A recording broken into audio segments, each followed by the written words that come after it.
మా బుచ్చాయి అన్నప్రాసన date దగ్గరకొచ్చేస్తోంది. So, function wear చూద్దాం కదా అని పీవీపీ మాల్ పక్కన సందులో ఉన్న ఆకృతి స్టోర్‌కి వచ్చాను.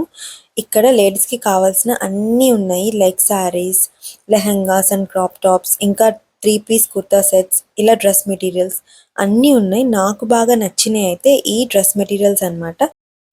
పేస్టల్ కలర్స్‌లో ఇంకా ఫుల్ ఎంబ్రాయిడరీ వర్క్‌తో ఇంకా మనకు కావాల్సిన రకరకాల మెటీరియల్స్‌తో లైక్ ఆర్గాన్జా అని, crushed organza, soft organza, cotton silk ఇలా రకరకాల మెటీరియల్స్ అయితే ఉన్నాయి. సరే ఒకసారి లాంగ్ ఫ్రాక్స్ ఎలా ఉన్నాయో చూద్దామని లుక్ వేసాను. మాక్సిమం అన్ని పార్టీ వేర్ ఉన్నాయి. బట్ నాకు కావాల్సింది ఎథ్నిక్ స్టైల్‌లో. బట్ ఎనీవే ఒకటి ట్రై చేద్దామని ఇది ట్రై చేశాను. ఈ ఫ్లోరల్ ప్రింట్‌తో వెనకాల బ్యాక్గ్రౌండ్ బ్లాక్ ఉందన్నమాట. కింద క్యాన్ స్కర్ట్ కూడా క్వాలిటీ చాలా బాగుంది. బట్ నాకైతే ప్రైజీగానే అనిపించింది. 50% ఆఫ్లో 2400 అని చెప్పారు. ఈ లాంగ్ ఫ్రాక్ మీకు ఎలా అనిపించింది? కామెంట్ చేయండి.